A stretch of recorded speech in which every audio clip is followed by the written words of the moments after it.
seconde. Beau timing quand même, hein. À la seconde, hein. Oh là là. Une minute géopolitique sur la rupture de Michou. Mais je sais même pas qui c'est. C'est qui ces gens? Hein? Oh, Fitri! 40 mois, Fitri! La machine! Merci, mec! Mais je sais même pas c'est qui ces gens, Michou, Elsa, c'est qui? C'est qui ces gens?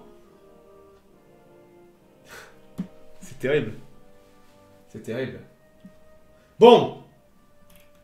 Hop là, le Tu-2. Non! Je crois qu'on avait dit Do 17 ce soir et semaine prochaine STG 44. Vu que j'ai pas fait le STG 44 alors que je pensais vraiment l'avoir fait. Voilà. Hein, je vais faire le STG 44. Voilà. Hop. Bon. Eh, grosse machine ce soir. Hein. Regardez ça. Hop là. Hop. Eh, Est-ce que le Dornier 17 est connu? Alors moi je connais le Dornier 17. Mais je me dis que parfois, moi je vis dans un autre monde. Est-ce que le Dornier 17 est connu? Je pense que oui, quand même. C'est un avion de légende, le Dornier 17. Mais... il arrive dans un contexte en début de guerre. Il arrive dans un contexte un peu particulier. C'est déjà un vieil avion. Via War Thunder. Il est dans War Thunder. Ouais. Je l'ai beaucoup farmé sur War Thunder. Farm bien. Ok, d'accord. Je l'aime bien sur War Thunder. Je suis pas surpris. C'est un superbe avion. Mais c'est vrai que si on le juge que par la Seconde Guerre mondiale, bah... il va beaucoup se faire péter la gueule aussi, hein. Mais on va remettre tout ça en contexte. Et on va essayer d'expliquer toute la carrière de l'avion, parce que c'est un avion qui est difficile à expliquer, raconter, surtout sur le format sur lequel je fais. Voilà, Dornier 17 égale bataille d'Angleterre. Bah, tu sais que la bataille d'Angleterre, c'est la fin de sa carrière, quasiment. On oublie, mais il a une carrière déjà bien avant. C'est un vieil avion. Voilà. Donc ouais, on va parler un petit peu de ce bombardier rapide allemand qui va faire tout le début de guerre, 39-40, mais qu'on va continuer à voir jusqu'en 1945. On va parler un peu de ses dérivés, ses variantes. C'est aussi un avion qui a été utilisé par tout l'Axe. Et c'est vrai que on oublie d'où il vient. D'où il vient, pourquoi il a été créé. Il a une genèse extrêmement compliquée, avec beaucoup, même encore aujourd'hui. On a beaucoup de choses qu'on n'explique pas sur le Dornier 17. Des choses qui ont été faites derrière les rideaux, pour des raisons logiques, politiques. C'est vrai qu'on a pas mal de suppositions. Je vais vous dire ce qu'on sait, ce qu'on ne sait pas. Parce qu'il y a beaucoup de choses qu'on ne sait pas sur les tout débuts de la genèse du Dornier 17, de comment cet avion arrive là. Et voilà. Donc c'est un avion qu'il faut connaître. C'est aussi un très très bel avion. Vous allez voir que c'est... On a du mal à croire que cet avion, je vais vous dire par rapport aux années, les actions du RLM, absolument, entre autres. Entre autres le RLM qui tire certaines ficelles par derrière et qui ne doit pas le faire pour des raisons qu'on est en 33 et que vous ne voulez pas vous mettre en porte-à-faux du traité de Versailles. Voilà. Donc ouais, pour ceux qui ne savent pas, le Dornier 17, c'est un bimoteur, un bombardier rapide tactique. D'accord? Je vais reparler un petit peu de ce concept de bombardier rapide qu'on a du mal peut-être à comprendre en 1940. Il va faire beaucoup plus de sens en 35-36. Et c'est vrai qu'il est issu de cette doctrine particulière et les Allemands vont utiliser cet avion avec du succès, jusqu'en 1940 où il va montrer ses limites, hein, tout simplement. Dragon Hunter, 26 mois. Merci mec, c'est un bombardier où il a eu différents rôles. Le fait que vous soyez obsolète ne veut pas dire que vous soyez inefficace.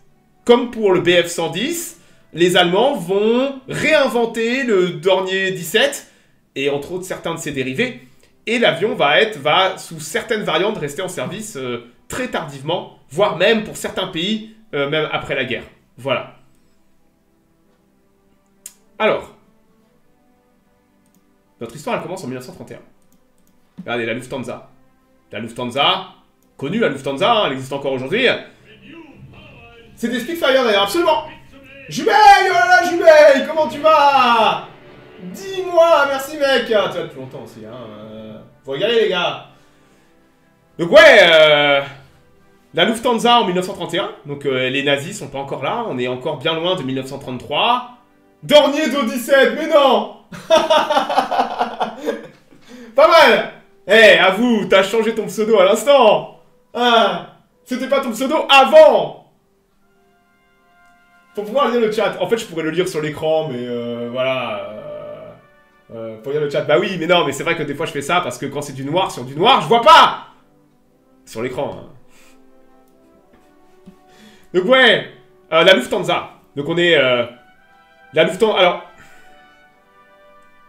Il y a pas mal d'avions allemands qui deviendront des avions militaires. On a déjà traité de quelques-uns. On a déjà traité des Focke-Wulf 200, des Junkers, des Heinkel 111, des Junkers 52, qui vont être des avions utilisés par la Lufthansa. Des avions civils, hein, avec un rôle civil. Certains de ces avions seront des avions militaires qu'on va faire passer pour des avions civils faciles à transformer. D'autres seront des avions civils qu'on va militariser. Vous voyez, c'est un peu une soupe totale. N'oubliez pas qu'à l'époque, l'Allemagne n'a pas le droit d'avoir d'aviation de guerre. Il est extrêmement difficile pour la Reichswehr de bosser sur une aviation de guerre pour passer entre les mailles du filet, d'accord? Donc notre histoire va commencer à cette époque-là. La Lufthansa est à la recherche. Alors, la Lufthansa est à la recherche d'un nouvel avion pour l'aéropostale.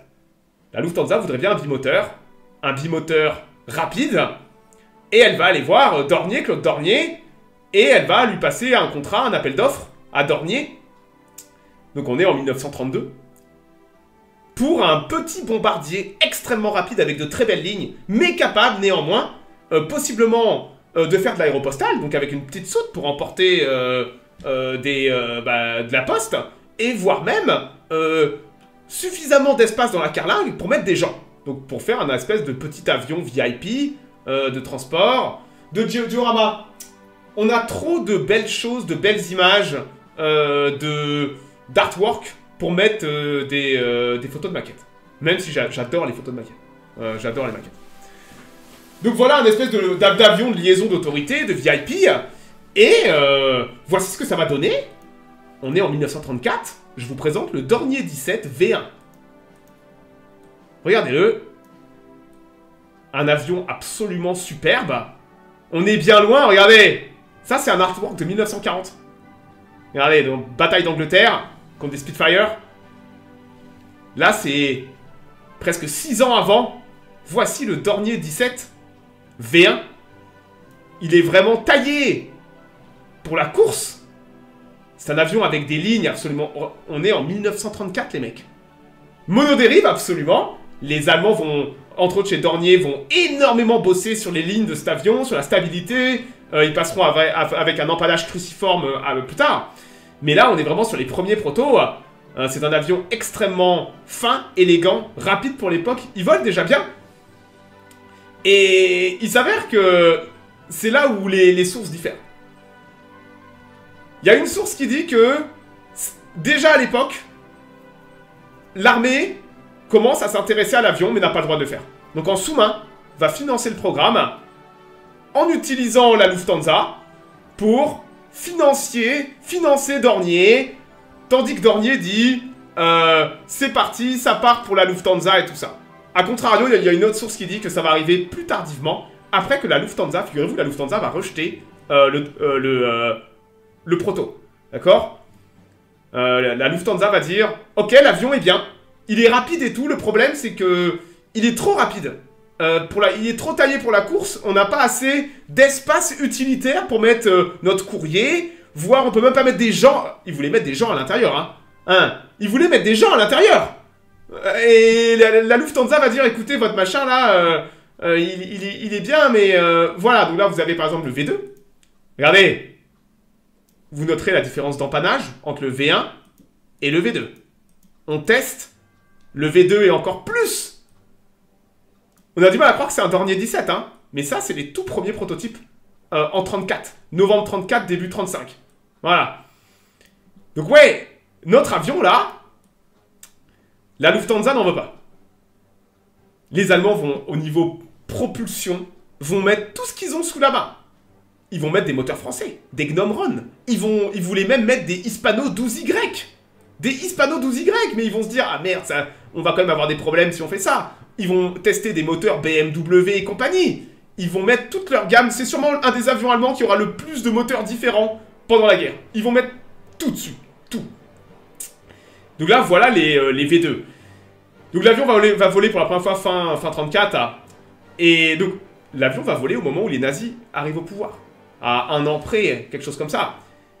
Et c'est là où on se pose la question, Est-ce que les Allemands ont récupéré le projet du Dornier 17 après qu'il ait été refusé par la Lufthansa et ont réinjecté de l'argent dans le programme? Ou alors, est-ce que les Allemands, dès 33, en sous-main, ont fait circuler de l'argent pour alimenter le programme? Parce qu'ils voulaient un bombardier rapide. On ne sait pas. On ne sait pas encore aujourd'hui, ça fait couler de l'encre. J'ai vu les gens qui disent l'un et l'autre. Il y a des théories très intéressantes sur le sujet, mais littéralement, on ne sait pas exactement comment le Dornier 17 arrive à maturité avec un tel programme de pré-série où ils vont faire une quinzaine de prototypes. Regardez ça, c'est le V8. Vous avez vu? Là, déjà, on est plus sur un bombardier, hein. C'est fini l'avion de... Donc ça, c'est le 8e prototype. Vous pouvez voir que l'armée, on a commencé à penser à militariser l'avion. Regardez, fini l'avion de l'aéropostale extrêmement rapide. On commence à avoir une idée d'avoir des postes de contrôle, peut-être de la reconnaissance et tout ça. Ça change. Ça change. Donc on voit l'évolution du design parce que l'armée s'est très tôt intéressée à cet avion que la Lufthansa a refusé. Et l'armée a dit à Dornier et ses équipes, filez-nous un bombardier. Filez-nous un bombardier. Donc ça, c'est le V8. Voilà le V6. Il y a une chose que vous ne pourrez pas enlever à cet avion. C'est à quel point il a des lignes incroyables pour 1935. Et voire 36. Cet avion est superbe. Cet avion est superbe. Et c'est vrai qu'on oublie que le Dornier 17... est un avion issu d'une génération et d'une doctrine qui, en 1940, a montré ses limites. C'est le bombardier tactique rapide. Le bimoteur bombardier rapide. En 1935, avant la guerre d'Espagne, vous avez cette doctrine, je parle souvent de doctrine, qu'on pense que les doctrines sont bonnes, que ce soit le bombardement stratégique doué et ses armadas inarrêtables, ou alors le Blackburn Rock de la semaine dernière. Bah là, on va parler d'une autre doctrine. Cette doctrine, c'est les bombardiers rapides, bimoteurs. Un peu partout en Europe, vont fleurir pas mal de projets d'avoir ces espèces d'avions polyvalents, capables de faire de la reconnaissance dans la profondeur, capables d'amener des 500 kg, 1 tonne d'explosifs à très haute vitesse, suffisamment rapide pour larguer les intercepteurs de l'époque. Et bah, Nicky Larson qui me demande comment je vais. Bah écoute, je pète la forme. Voilà. Donc ouais, les Allemands vont développer le Dornier 17 comme un bombardier rapide. À l'époque, les intercepteurs, c'est des biplans. Hein, c'est des biplans. Vous avez des I-15, vous avez des Heinkel 51, des Fury. Pas les mecs avec... voilà, hein, je vous parle des 6 Fury et compagnie. Hein. Donc on a des Fury. Désolé, je me suis rendu compte après. Et à l'époque, en 35-36, bah, la doctrine elle est viable.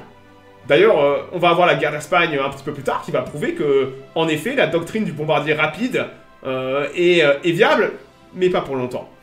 Donc ouais, voilà tous les avions, ça va... Alors là, la version, ça c'est le V8, c'est la version militaire, d'accord? C'est ce qui va donner la première variante du Dornier, qui est le Dornier Do-17F. On a 2 variantes simultanément qui vont arriver. Le Dornier Do-17E de bombardement et le Dornier Do-17F. Ils ont 2 motorisations différentes d'ailleurs. Et vous avez un avion qui bombarde, un autre qui fait de la reconnaissance, donc on lui met des appareils photo. Et voilà les 2 premiers Dornier 17. Ça va rentrer en service parfaitement en 36-37. Et on va... regardez ça, c'est pris en 38. C'est les prototypes. Ça, c'est encore après la future évolution du Dornier Z en 38. Mais ça vous montre un peu les anciens camos allemands. Donc voilà, je vous mets... Alors, l'avion arrive pile poil pour la guerre d'Espagne. Regardez ça. Pablo! Donc les Allemands, les Allemands vont tester leur nouveau Dornier. En même temps qu'avec les Junker 52 et les premiers Heinkel 111, on va les envoyer avec la Légion Condor. Le meilleur moyen de tester un matériel, c'est de l'envoyer au carton. Donc on va avoir les 2 variantes, les versions E de bombardement, donc ça c'est un E, et les versions F de reconnaissance. Et c'est vrai que le Dornier 17 en Espagne va être un excellent avion. Il est plus rapide que les I-15 et Heinkel 51, il n'a pas besoin d'escorte. C'est un excellent... D'ailleurs, cette première génération de bombardiers rapides, bimoteurs, ont même pas besoin d'armement. Là, les premières versions E1 et F1, elles ont 2 petites mitrailleuses. On considère que leur vitesse est leur meilleur armement. Leur capacité d'évasion, même à basse altitude, sont les meilleurs moyens d'éviter la chasse ennemie. Tout ça va s'effondrer très rapidement, mais au moment du début de la guerre d'Espagne, quand on envoie la Légion Condor, avec les premiers Dorniers, sans aucun doute que on a encore cette vision du bombardier extrêmement rapide. D'ailleurs, ils vont croiser un autre avion chez les Républicains. Vous savez quel avion ils vont croiser? Qui est issu exactement de la même doctrine, qui est même, je pense, un meilleur avion que le Dornier d'O-17, mais qui lui aussi montrera les mêmes limites en 1941. Le P2, absolument pas. Pas le P2. Le P2 n'est pas issu de la même doctrine. Le P2 est un avion plus tardif. C'est pas un bombardier rapide, le P2. C'est un camion à bombe, le P2. Un avion moins connu, mais le meilleur avion de sa génération. Meilleur que le Dornier 17. Ah, le Tupolev SB. Regardez, ça c'est un contemporain du Dornier 17. Avion bombardier soviétique rapide dans la profondeur. Il va avoir la vie de roi en Espagne, tellement il est rapide. Il est bien plus rapide que le Dornier 17, presque 100 km/h de plus. Faudra attendre l'arrivée des premiers Messerschmitt 109, des premiers BF 109 pour commencer à accrocher les premiers SB. Le SB était le roi en Espagne jusqu'à l'arrivée des BF 109.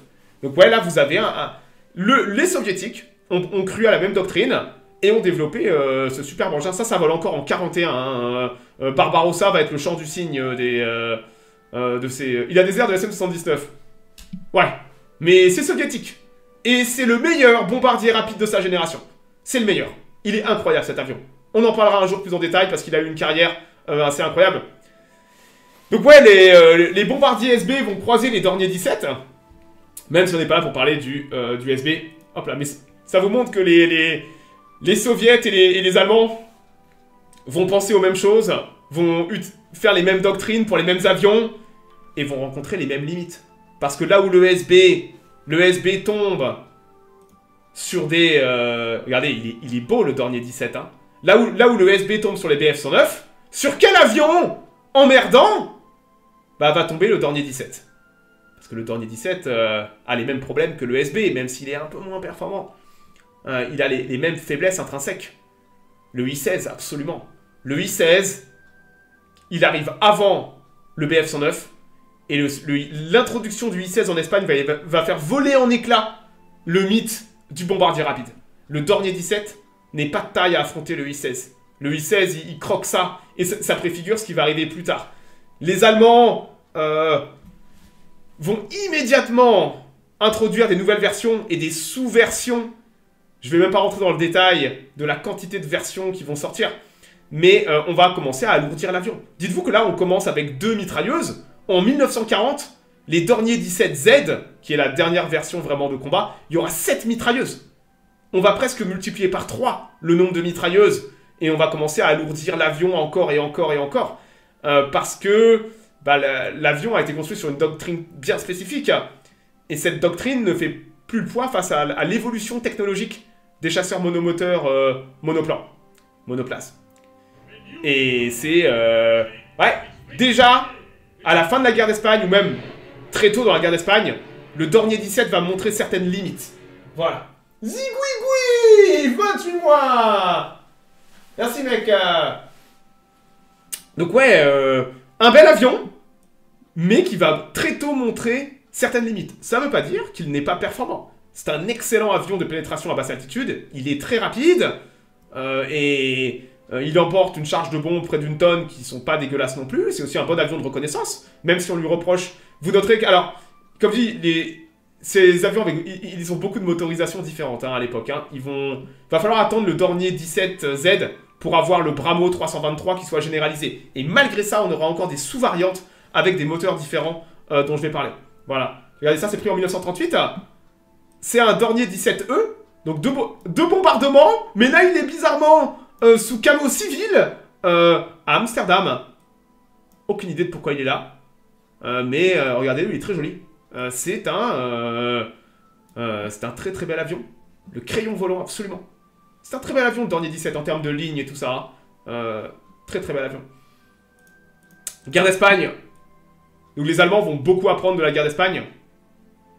Ils vont beaucoup apprendre. Et ils vont faire évoluer l'avion. Comme je vous dis, la version E et F vont montrer leur faiblesse. Donc on va remotoriser l'avion. C'est un SB2 à côté, absolument. Vous noterez qu'à gauche, là, je suspecte que c'est peut-être un SB2 républicain. On peut se demander ce qu'il fout là. Regardez. Vous reconnaissez la baie vitrée du SB2? Je ne sais pas, le SB, pardon. Je ne sais pas ce qu'il fout là. Avion capturé. Déserteur qui a amené le bombardier. L'aéroport capturé avec le truc dessus. Je sais pas. Mais en effet, c'est sans aucun doute la verrière d'un SB. SB de prise, peut-être? Peut-être. Il y a pas mal de raisons qu'on pourrait avoir un avion... un SB sur l'aéroport. Donc ouais, donc déjà en 38-39, l'avion a montré ses limites. Donc les Allemands vont, en urgence, lancer un programme d'amélioration de l'avion, qui donnera le Dornier 17Z, avec des nouveaux moteurs, un armement alourdi, mais déjà, doctrinalement parlant, on a abandonné l'idée du bombardier rapide, parce qu'on sait que les chasseurs sont désormais, rappelez-vous, hein, vous êtes le chasseur ou la proie. Vous êtes, il n'y a pas de juste milieu. Et le Dornier 17 est une proie, alors qu'à la base, il devait être impossible à attraper. Dites-vous que l'avion est un succès à l'exportation. Il y a des gens, comme vous dites, c'est un bon avion. En plus, les Allemands vont le mettre devant la propagande et tout ça. Et on va avoir des gens qui vont vouloir acheter l'avion. Entre autres, la Yougoslavie. La Yougoslavie va être le deuxième plus gros utilisateur du Dornier 17. Les Yougoslaves, ils vont passer une énorme commande de Dornier 17. Sauf que les Yougoslaves ne veulent pas de la motorisation allemande, ce qui est assez unique. Donc les Allemands vont développer une version spéciale pour les Yougoslaves sans moteur. Ils ont exporté près de 70 avions sans bloc moteur. Et ils les ont livrés aux Yougoslaves. Et les Yougoslaves vont mettre des moteurs français. Ils vont mettre un moteur qu'on connaît, qui est le Gnomron 14N. Il me semble que c'est le même moteur qu'il y aura peut-être sur le Heinkel 129. Et voici les Dorniers yougoslaves. Ils vont en opérer près de 70. Donc ce ne sont pas des Dornier 17Z. Ce sont sûrement des dérivés de la version E et F. On voit au long museau. Hop là. Ils sont beaux, hein. Ils sont beaux, hein. Donc ouais, on a les Yougoslaves qui vont être un très très gros opérateur. Et comme je dis, il a des formes très particulières, hein, le Dornier 17. On le reconnaît bien, il est très plat au-dessus. Les ailes sont très très hautes comparé à un Junker 88. Donc ouais, voilà le... Donc ils vont mettre des moteurs français dessus. Ils vont même mettre une mitrailleuse belge, je crois, de FNR Stahl. Donc il n'y a pas... Comme je dis, les Belges vont même pas armer lourdement l'avion. Une mitrailleuse, ils vont mettre des moteurs français. Et bah ces avions-là, dites-vous que... On a, au printemps 41, quand les Allemands vont attaquer la Yougoslavie, on a des Dornier 17Z allemands qui vont aller bombarder les aérodromes yougoslaves pour détruire les Dornier 17K qu'ils avaient vendus en 38 et 39. Bah ouais. Donc les Allemands avaient aussi un peu leur équipement aux quatre coins de l'Europe, mais les Allemands avaient une version plus moderne, le Do 17Z en 41, même si à l'époque il avait déjà été commencé à être retiré des unités d'actifs. Mais ouais, donc les Yougoslaves vont être un très très gros opérateur. D'ailleurs, il y a même une poignée d'exemplaires qui vont survivre. Certains vont finir en Grèce, après la campagne de Yougoslavie. Il y en a 2 qui vont finir en Grèce, et ils vont même évacuer le prince Peter, et ils vont mettre des lingots d'or grecs dans les soutes des Dornier 17K yougoslaves pour les amener, entre autres, en Égypte. Et les Anglais vont mettre la main sur ces 2 avions. Là, regardez, c'est les Dornier 17. C'est maniable. Très très maniable, très très léger, très rapide. C'est cette doctrine très particulière du milieu des années 30 où ils ont créé des bombardiers maniables et rapides. en pensant que leur vitesse leur permettrait d'échapper aux chasseurs. Malheureusement, la technologie les a rattrapés. Et dès la fin de la guerre d'Espagne, 37, 38, 39, on sait que cette doctrine à proprement parler n'est plus viable à cause de l'augmentation des performances des chasseurs, tout simplement. Les I-16, les premiers BF-109, et je parle même pas encore des Hurricane et des Spitfire qui vont arriver derrière. Donc voilà les deux Dornier 17 yougoslaves, donc des Do 17K, c'est comme ça qu'on les appelle, les Do 17K yougoslaves. Ils en ont capturé 2, et ils seront détruits par un raid en Égypte, un raid aérien. Mais ouais, ils les ont fait un peu voler, les Anglais. Ils sont beaux, hein, aux couleurs de la Royal Air Force, ça fait drôle, hein.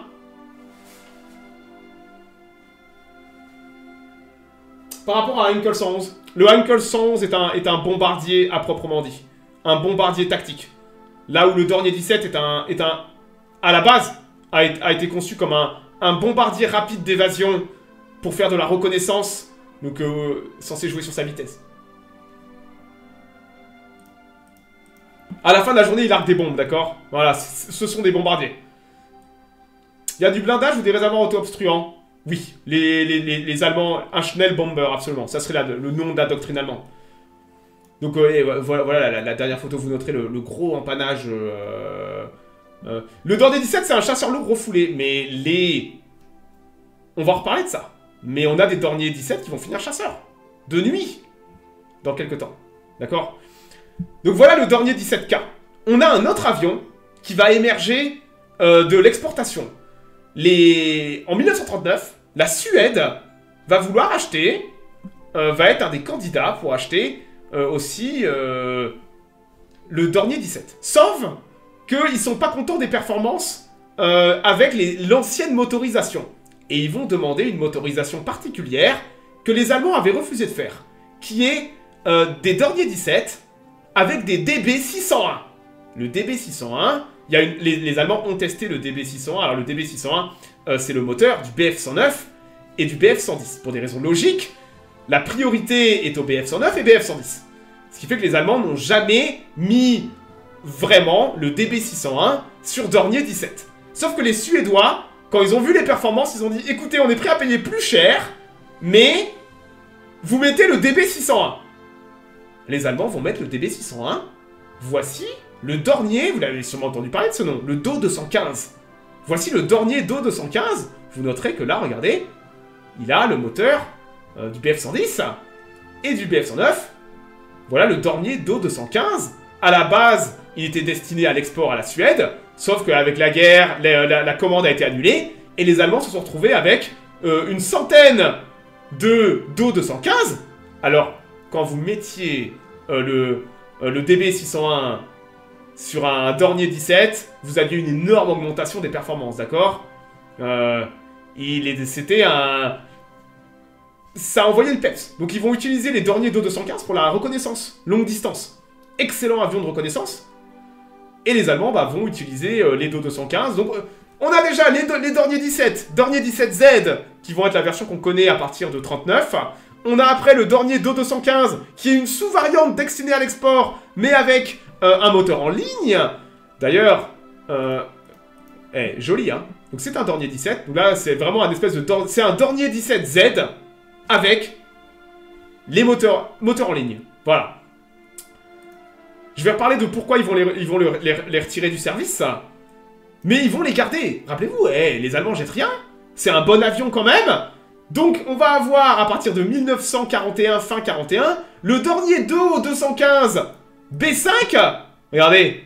Donc ça, c'est la version suédoise à l'export, le Dornier Do 215 en chasse de nuit. Ça va voler jusqu'en 1943. Donc, on va avoir les Do 215 de chasse de nuit, qui sont des Do 215 modifiés pour la chasse de nuit. Donc là, ça va voler dans la Nordjägergeschwader 2 en 42, regardez-le. Hop là. Il a plus la même tête sur la photo. Ouais, refonte totale du poste de pilotage. Tu vas voir qu'il va se passer la même chose avec le Dornier 17. Voilà. Hop là. Donc matez un petit peu l'engin. Hop là. À quoi servent les antennes? C'est un radar. Radar. Donc ouais, on va avoir donc les Do 215 qui, eux, vont être utilisés pour la reconnaissance. Puis à partir de 41, avec les Spitfire qui sont de plus en plus performants, on va les envoyer à la chasse de nuit. Rappelez-vous que la chasse de nuit, c'est là où on envoie tous les avions dont on ne sait pas quoi faire. Les BF-110, les Dornier 17, les Dornier Do-215. On ne sait pas trop quoi faire de ces avions. Donc on les envoie à la chasse de nuit et puis démerdez-vous. Voilà. Donc vous allez retrouver tous ces avions qui ont un peu perdu de leur superbe au combat. Vous allez les retrouver dans la chasse de nuit. Donc retournons maintenant avec le Dornier 17. Hop là. Ils sont effectifs ou juste un mourra? Effectifs. Les BF-110, BF-110, Do-215 sont des... ils vont... Alors, face au Mosquito, ils vont montrer leurs limites, d'accord? Le Mosquito est le chasseur de nuit, hein, rappelez-vous, hein, la proie et le chasseur. Hein. Le Mosquito va être un cancer pour les BF-110 et les Do-215. Voilà. Le T-18 suédois a un rapport avec les autres, j'en sais rien. Tu me poses de ces questions. Tu vas chercher. Peut-être qu'un jour, si on parle du T-18, on verra. Hein. Je suis pas trop un spécialiste de l'aviation suédoise. Hein. C'est pas que j'en ai rien à foutre des Suédois, mais un peu quand même. Hein. Donc ouais, voilà le Do-17Z. Donc le Do-17Z, la version finale du Dornier 17, elle va arriver en 39, et c'est elle qui va faire la Seconde Guerre mondiale. D'accord? On va retrouver cet avion en Pologne, campagne de France, bataille d'Angleterre, avec entre autres les nouveaux moteurs, les Bramo 323, que vous connaissez, hein, on le retrouve sur le Viking et tout ça, c'est un moteur assez commun, le Bramo. Un moteur de seconde ligne pour pas bouffer les meilleurs moteurs, les DB601 et tout ça. Donc ouais, le Bramo, ils vont le mettre sur le Do-17. Alors que les Do-17 avec des DB601 sont bien plus performants, mais bah, on n'a pas les capacités industrielles pour produire des milliers de Dorniers et leur mettre le moteur du BF-109. Voilà. Hop là. Regardez-le. Il est beau, hein? Le Do-17, hein? En novembre 40, hein? Matez un peu l'engin. C'est un bel avion. Hein. C'est un super petit avion, hein, le Dornier 17. Hein. Donc, le problème, c'est que mettre plus de mitrailleuses... Alors, j'ai pas dit, mais vous vous rappelez, les premières versions, il y a 2 mitrailleuses. Le Dornier 17Z en a 7. Sauf qu'il y a le même nombre de membres d'équipage. Donc, pour faire simple, les mitrailleuses ne sont même pas servies. D'accord? Il y a un mec qui doit juste se balader dans l'avion pour aller occuper les mitrailleuses. Parce que, c'est bien de mettre des mitrailleuses, mais on va toujours garder le même nombre de membres d'équipage. C'est pas comme un B-17 où il y a un mec derrière chaque 12-7, vous voyez? Là, c'est vraiment de la défense olé olé, quoi. Comme je dis, c'est pas le but premier de l'avion, hein. Ouais. L'avion, à l'époque, est obsolète. La chance des Allemands, c'est que la campagne de Pologne, l'aviation polonaise n'a pas les performances et le mordant pour vraiment mettre pour montrer que les Allemands ont une faiblesse avec certains designs, que ce soit le BF-110 ou le Dornier 17. La campagne de France va être rapide, mais les pertes vont commencer à lourdement augmenter pendant la bataille de France. Pendant la bataille de France, les pertes en Dornier 17, surtout dans les zones où il y a des chasseurs. À Dunkerque, les Dornier 17 à Dunkerque vont prendre la bite. Et c'est logique. Les Allemands se sont peut-être pas rendus compte face au I-16. Ils ont pensé qu'en remotorisant l'avion et en lui mettant quelques mitrailleuses, ça suffirait. Pas du tout. En face, vous avez des Hurricanes et des Spitfire qui font la couverture. Et le Dornier 17 est horriblement obsolète. Le problème, c'est que le Dornier 17 et les Junker 88, pardon. Le Dornier 17 et les Heinkel 111 sont la colonne vertébrale de l'aviation de bombardement allemande à l'époque. Et ils peuvent pas juste les retirer du service. Donc les Allemands vont persister. Ils vont persister. Regardez, elles sont belles les photos, hein. Monsieur Paris, Dornier 17. Magnifique, hein. Ils l'ont alourdi pour rien. Alors ils ont compensé avec une nouvelle motorisation. Comme je dis, l'avion est encore rapide. Mais par rapport à ce qui arrive désormais, face au premier modèle de Spitfire et Hurricane, l'avion est totalement obsolète. Sa doctrine est obsolète. Il est aussi, comme je dis, les pertes vont prouver que l'avion n'a plus sa place sur ce théâtre d'opération. Mais les Allemands n'ont pas le choix. Et ils vont continuer à l'engager. La bataille d'Angleterre va être le champ du cygne. Les pertes en août et septembre, vont être catastrophiques. Et j'insiste sur le terme catastrophique. Les avions doivent aller dessus Londres. Ils doivent aller dessus Londres. C'est loin de Londres. Surtout que les BF-109, n'ont même pas la portée pour les escorter d'un bout à l'autre. D'ailleurs, on va même finir par mettre des réservoirs supplémentaires aux BF-109 pour pouvoir escorter certains de ces avions. Et c'est vrai que dans un rôle de grosse formation, le Dornier 17, les Dornier 17 sont incapables de résister à l'assaut des Hurricane et Spitfire. Ça va être un désastre pour les Dornier 17. Et les Allemands vont se rendre compte que leur avion, ce modèle-là en tout cas, ça ne fonctionne plus. Le Dornier 17 est trop vieux, trop obsolète. On a quand même... Le Dornier 17, les Allemands vont se rendre compte que ça ne fonctionne pas, mais ils vont faire autre chose avec. Ils vont commencer à envoyer des petites formations à très basse altitude. Malgré son obsolescence au combat, le Dornier 17 est encore un magnifique avion de pénétration à basse altitude. Il vole incroyablement bas, parce qu'il est maniable, très bas. Entre autres sous la couverture radar anglaise. Et quand vous êtes très très bas, il est difficile de vous voir de très haut. Les Allemands ne se sont pas rendus compte qu'ils n'avaient plus sa main, les pilotes n'ont pas gueulé. Bon, écoute, les pilotes, on les emmerde. C'est ça où on n'a pas d'avion. Hein, voilà. Donc ouais, les Allemands vont commencer à envoyer des formations, des petits groupes de bombardiers à très basse altitude, sous la couverture radar anglaise. Et ça va être une très mauvaise surprise pour les Anglais de voir apparaître des Dorniers dessus les aéroports anglais. Et ils viennent bombarder les Dorniers, hein. Non, non, pas torpillons. Et vous aviez des petites formations qui venaient en race patate larguer leurs bombes sur les aéroports anglais, totalement pas détectées.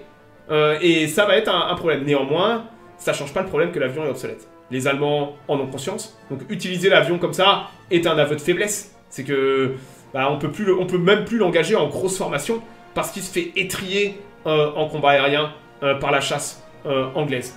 Voilà. Et là, c'est pris dessus Londres. Les Dornier 17 sont beaux, hein. Mais déjà, aller jusqu'à Londres et revenir, l'avion n'est pas taillé pour ce genre de très grosse mission. Hop là. Hop là. Donc ouais, ça va aller dessus Londres, voire plus loin parfois, mais l'avion va se faire tailler en pièces. Comme dit, les Allemands, dès la fin de la bataille d'Angleterre, vont retirer l'avion du service. On va... décommission, surtout qu'on a des nouveaux modèles qui arrivent. Il y a un nouvel... Quel nouvel avion arrive? Un nouvel avion exceptionnel. Un des meilleurs de la guerre, dans son rôle. D'ailleurs, il a tout fait, cet avion. Et il arrive à partir de 1940, le Junker 88. Absolument. Vous avez le monstre, le GOAT qui arrive, le Junker 88. Et le Junker 88 va commencer à remplacer le Dornier 17 dans les escadrilles de bombardement. Le Junker 88 est un monstre. Et il va commencer à pousser le bateau Dornier 17 à la retraite. Néanmoins, les Allemands vont pas lâcher l'affaire avec le Dornier 17. On pourrait se dire que la carrière du Dornier 17 est terminée. Non.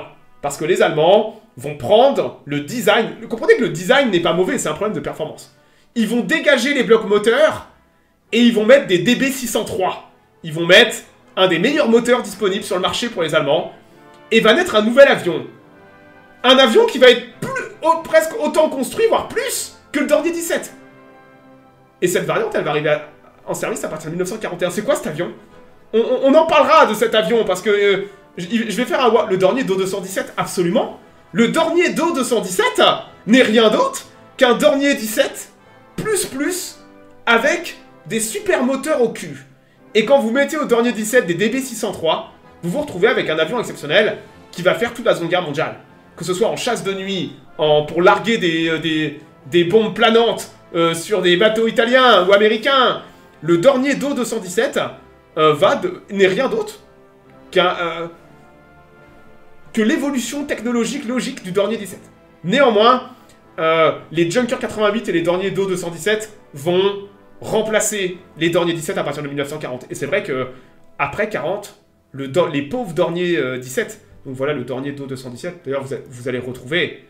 Donc ça, c'est un Dornier Do 217 de chasse de nuit. Et oui, le Dornier Do 217, il va tout faire. Il va absolument tout faire.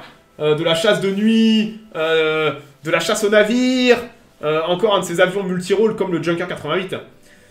Donc ouais, les Dornier Do 217...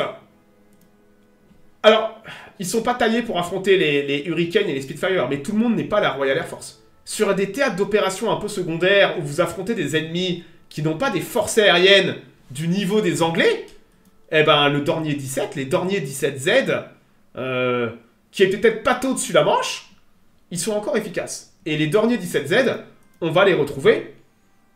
On va les retrouver dessus la mer Égée, on va les retrouver en Yougoslavie, ça c'est près dessus la mer Égée. Donc ils vont continuer à les utiliser sur des théâtres d'opération potentiellement plus calmes ou moins compétitifs. Vous voyez ce que je veux dire? Où il n'y a pas trop de chasse alliée. Donc ils vont encore, malgré la branlée de août et septembre 40, ils vont continuer à les garder en service dans des unités de feu, même si ils vont peu à peu être retirés du service, d'accord? On a des meilleurs modèles qui arrivent, surtout le Junker 88. Et c'est vrai que, mais néanmoins, ça se fait pas d'un claquement de doigts, ça. Il faut entraîner les équipages et tout. Donc ouais, il avait les canons à la verticale pour la version de chasse de nuit. Dornier de 217, peut-être, mais pas le Dornier 215 et pas les Dornier 17. D'ailleurs, ça, regardez, c'est pris de Suaten. Regardez, petite formation de Dornier 17 de Suaten. La meilleure armée de l'air, oh, c'est compliqué à répondre ce genre de question, la meilleure armée de l'air. C'est compliqué à répondre, ce genre de questions, hein. Hop là. Regardez. C'est beau, hein. Le problème, c'est que les Allemands, ils ont construit des milliers de Dorniers. Ils en ont plein. Tout le tour du ventre des Dorniers. L'échec du Dornier 17 en 40 va faire que les Allemands se retrouvent avec trop d'avions. Donc, vous connaissez les Allemands, on jette rien. On ne jette rien. Et bah là, vous avez une nouvelle version qui va sortir de nulle part, qui est le Dornier 17Z, qui est rien d'autre. Alors Z, attendez, c'est quoi le nom exact? Le Dornier 17, c'est le Z7.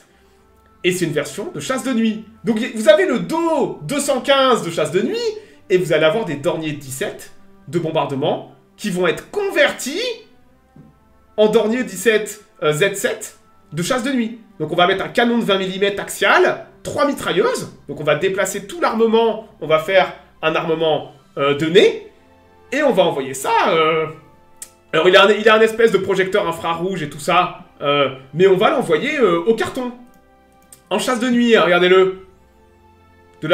Ça c'est pris en Hollande, Nartiak Geschwader, donc c'est les tout débuts de la chasse de nuit. On aura après des meilleurs modèles de chasse de nuit, que ce soit les Do 215, hein, potentiellement. D'ailleurs je me demande si c'est pas ça un Do 215, hein. Je me demande si c'est pas un Do 215 et pas un Dornier 17, hein. Ça, je suspecte que c'est un Do 215, hein. Parce que regardez, il a des moteurs en ligne. Il a des DB 601.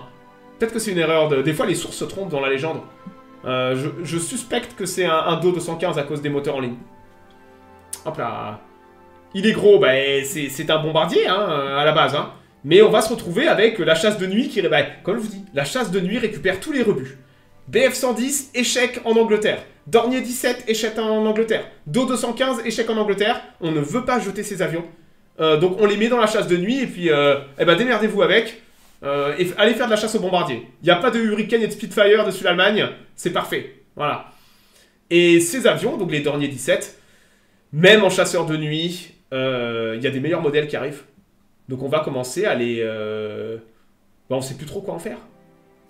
On va les retrouver dans des rôles secondaires, en écolage.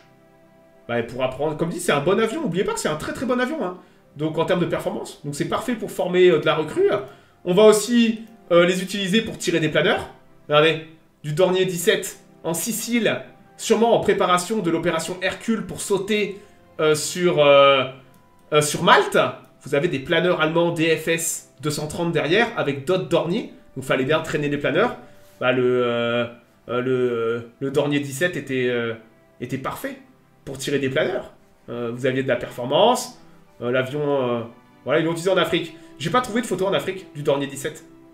J'ai pas trouvé de photo en Afrique. Peut-être qu'ils l'ont utilisé en Afrique. Mais j'ai trouvé aucune photo et j'ai rien lu sur le sujet. En tout cas, ils l'ont utilisé en mer Égée et tout dans ce coin-là. Mais j'ai rien lu sur l'Afrique. Donc ouais, notre Dornier 17, et on a même des photos. Attendez, ça c'est en Allemagne à la fin de la guerre. Regardez. Ça c'est des stockages. Bah ouais, ils en avaient trop. Ils en ont fait 2000 de ces machins. 2000. Et ils ont été mis face à leur échec à l'été 40. Il y en a dans l'Africa Corps, ouais. Forcément, hein. Comme je dis, hein, c'est bon avion sur terrain, sur des fronts secondaires. Donc vous aviez encore en Allemagne, en 44-45, bah, des dépôts de Dornier 17 dont on ne savait pas quoi faire. Et ils en avaient trop. On a vidé. Comprenez qu'en 40 et 41, ils ont pris des escadrilles entières et ils les ont fait passer sur soit sur Dornier Do 217, soit sur Junker 88. Donc le Dornier 17 a été mis face à son obsolescence. Et vous en aviez encore un paquet à la fin de la guerre, abandonné sur des aéroports, dont on ne savait pas trop quoi faire. Sûrement au réservoir de pièces détachées, on a peut-être récupéré les moteurs et tout ça. Voilà. Donc en tout cas, qui dit avion en trop grand nombre? Hop là. Do 215 avec l'insigne de la Luftflotte 3 Ouest. Bah voilà, Do 215. C'est ça. Do 215. Je me doutais parce que le Dornier 17 devrait être en moteur Bramo. Donc les Dornier 17 de chasse de nuit étaient en moteur Bramo. Et là, c'était des DB 600. Donc ouais, c'est des 215 tout simplement. Alors, donc je vous avais dit que ça avait été un succès à l'export. Avec la guerre, bah les Allemands, quand les Alliés appellent à l'aide, vous savez, l'Axe, il y a plein de mecs dans l'Axe. Eh ben les Allemands, ils ont plein de Dornier 17, qu'est-ce qu'on fait? Bah on refile les vieux Dornier 17 qui font plus le poids aux Alliés. Les Finlandais, fin 41, vont en recevoir une quinzaine. Alors ils ont été sympas, ils leur ont refourgué quand même les Dornier 17Z, hein. Voilà, hein. Et les Finlandais vont les garder jusque dans les années 50, hein. Leur Dornier 17, hein. Comme dit, les Finlandais, c'est un peu spécial. Mais eux-mêmes vont se rendre compte qu'il est obsolète, hein, à partir de 43, là, quand il y a tous les Lavolchkin et la 7 et tout qui arrivent, les Yak 3 et tout, ça pique, hein. Voilà, le moteur Bravo, le moteur Bramo. Le Bramo. Attends, je vais te le montrer. Le Bramo, c'est le Bramo 323 Fafnir. C'est le nom du moteur, c'est un moteur en ligne. Voilà, le Bramo. Donc ouais, les Allemands, ces grands princes, vont commencer à refourguer toutes leurs camelotes à leurs alliés. Parce que eux n'en veulent plus, ça, vous avez vu, ils en ont plein les dépôts. Donc on va commencer à refourguer aux Finlandais des Dornier 17 qui vont utiliser pendant toute la guerre les Finlandais, les pauvres diables. Regardez un peu les engins. Bon, il y en a un là qui a fait un atterrissage un peu difficile, hein. On voit qu'il a explosé. Il a sûrement un petit plat-ventre, hein, pas de train d'atterrissage. Mais ouais, comme je dis, c'est... Bon... Les Finlandais avaient des goûts un peu particuliers, hein. Ils n'avaient pas trop le choix, les Finlandais, hein. Ils avaient une diversité parfois de vieux équipements, mais ils savaient bien les utiliser, et surtout ce théâtre d'opération n'était pas technologique. Vous n'aviez pas des radars et tout ça. Donc c'est le genre d'avion, pour faire de la reconnaissance et tout ça, le Dornier 17 est resté viable. Même, bon, faut pas se faire attraper par des chasseurs ennemis avec ça, hein. C'est finito, hein. Vous sautez en parachute tout de suite, ça va plus vite, hein. Mais ouais, on a quelques belles photos. Des Dornier 17 finlandais. Ça c'est pris en janvier 42. Regardez, on voit les mitrailleuses à l'arrière. C'est un bel avion, hein. Regardez-moi ces lignes. C'est un avion élégant, le Dornier 17, hein. Obsolète, sans aucun doute à partir de 40, face à la nouvelle génération de chasseurs qui arrive. Mais ça reste un avion très élégant. Et on oublie que le design date de 33, quoi. Là, vous vous rendez compte que l'avion a déjà quasiment 10 ans. Il n'y a pas beaucoup d'avions de la Seconde Guerre mondiale qui sont encore en service, avec 10 ans de service, et qui ont fait toute la guerre. Guerre d'Espagne, Pologne, France, c'est allé sur tous les fronts, cet engin. Les Roumains En 42, fin 42, les Allemands se sont débarrassés... Les Allemands se sont débarrassés d'un paquet de vieux Dornier aussi pourris. qui est encore plus ancien. Donc là, ils ont vidé les dépôts des dépôts. Hein. Ils leur ont fourgué même pas des Do-17Z. Ils leur ont fourgué des M, qui est une espèce de sous-variante dégueulasse. Et ils leur ont refourgué ces machins qui ont à ce moment-là, mais... oh, c'est pas sympa d'avoir refourgué ça aux pauvres Roumains. Mais ouais, même les Roumains vont opérer une petite poignée de Dornier. C'est les stocks de la guerre d'Espagne, quasiment. Tu sais que ces enculés leur ont refourgué quasiment la fin des stocks de la guerre d'Espagne. C'est vraiment des salopards. Ah, vous voulez des Dornier 17? Ah bah écoutez, on vous les donne. Hein. Vous avez, dans le contrat, vous aviez oublié de préciser quelle version. Il y a un côté Jean-Claude Convenant hein, dans la vente, là. Oh là là là là. D'ailleurs, les Italiens... Regardez. Les Italiens vont en récupérer un. Regardez bien le moteur. Vous voyez le moteur? C'est les Italiens qui ont récupéré un Do-17K yougoslave. C'est les moteurs français, c'est les Gnomron 14N français. Donc vous avez là, ils vont le tester jusqu'en 1943. Et vous avez quelques photos de ce Do-17K yougoslave qui a fini aux mains des Italiens et qui a été testé par les Italiens. Sûrement été ferraillé après, ou alors il volait plus à cause des pièces détachées. En tout cas, il a volé jusqu'en 43, ce coucou. Une carrière civile après-guerre. Non. Il n'y a que les Finlandais qui l'ont fait un peu voler après-guerre. Et voilà. Comme d'habitude, hein, les Allemands refourquent ça à tous les clodos. Alors, est-ce que quelqu'un peut me dire de quel pays c'est ça? Le problème, c'est que... il y aurait des croix noires. Une petite idée n'est pas facile, hein. Les Croates, absolument. Vous avez l'armée de l'air croate qui va au total en avoir une bonne trentaine. Et les Croates, l'armée de l'air croate va utiliser le damier croate. Absolument. On reconnaît le... Vous voyez le damier croate? Regardez. Donc ça, normalement, si la photo était colorisée, ça serait rouge et blanc.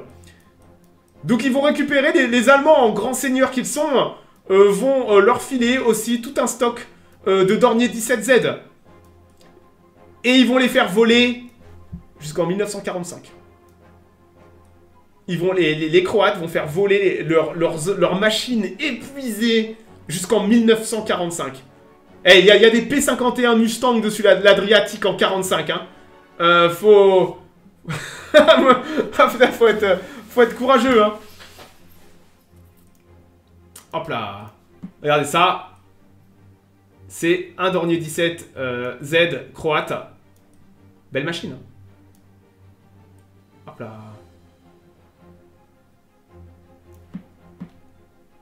Les Bulgares. Les Allemands vont aussi refourguer quelques Dornier 17 aux Bulgares. Oh, ils en ont tout le tour du ventre. Alors, on refourgue ça, voilà. Gvirstayo, Ratino, Skrapovski, ouais, l'aviation croate. Bon, écoutez, voilà. Donc ouais, quasiment tous les alliés de l'Axe. Les Hongrois, je crois pas. Mais on a les Bulgares, les Finlandais, les Italiens, tout le monde, les Croates, tout le monde va avoir des Dornier 17. Parce que les Allemands les donnent gratuitement, quasiment, hein, parce qu'ils en ont plein les dépôts. Dites-vous qu'il n'y a aucun avion, malgré qu'ils en aient fait plus de 2000, et ils ont aussi fait 2217, on n'a aucun Dornier 17 qui va survivre à la guerre. Alors qu'en 45, on avait encore des aérodromes remplis de Dornier 17. Il n'y en a aucun qui va survivre à la guerre. Ils vont tous, sans exception, être ferraillés. On n'en a aucun dans un musée aujourd'hui.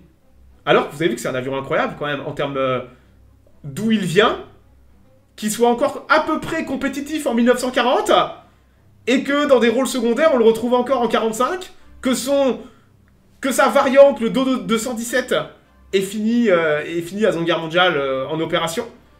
C'est une carrière exceptionnelle. Par contre, on a récupéré énormément de pièces, d'épaves. Ça, c'était en 2013, dans la Manche. Regardez, on a récupéré en 2013 un Dornier 17 qui avait sûrement fait un atterrissage forcé, sûrement dans le Channel, hein, pendant la bataille d'Angleterre. Et il a été récupéré. Donc, peut-être que dans les prochaines années, on va avoir un Dornier 17 qui va revenir. Ça mériterait en tout cas, parce que c'est un très très bel avion, le Dornier 17.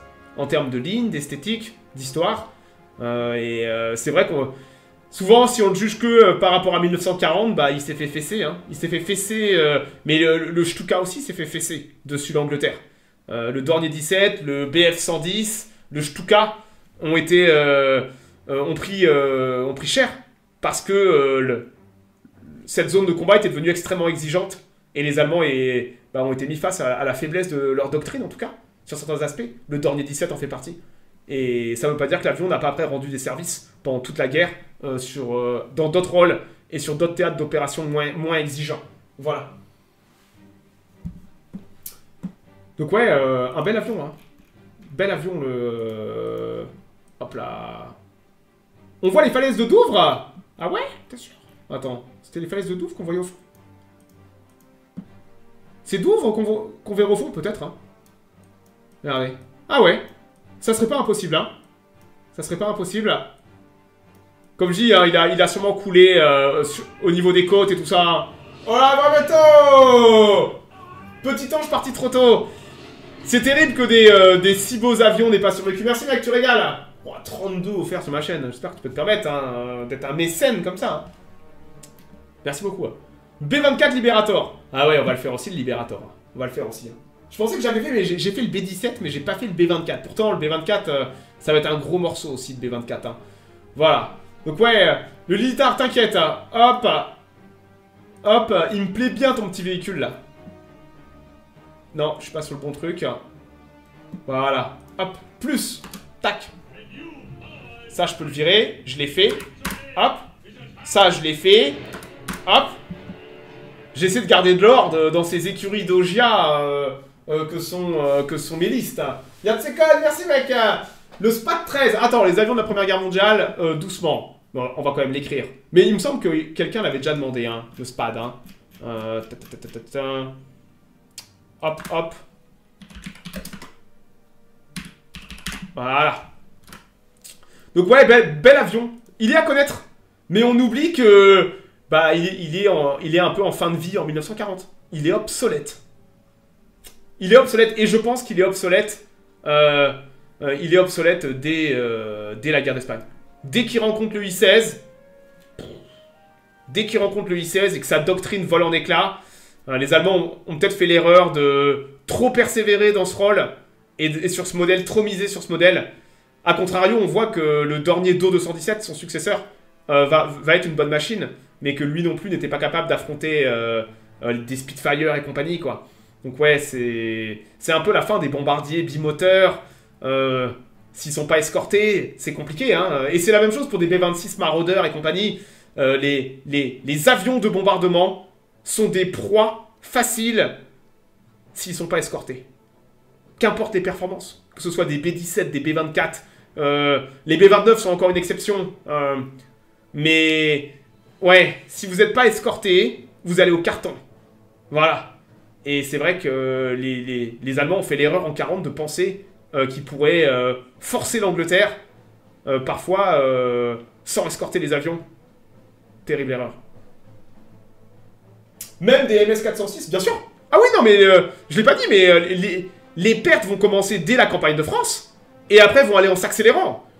Et c'est vrai que même face aux dévoitines des 520 Morane-Saulnier 406, il tire la langue, le Dornier le Do-17, pardon. Il tire la langue. L'avion est obsolète dès la campagne de France. Campagne de France, campagne d'Angleterre, c'est fini pour lui, en unité active. C'est fini. On le retrouvera, comme je dis, on le retrouvera dans les Balkans et tout ça.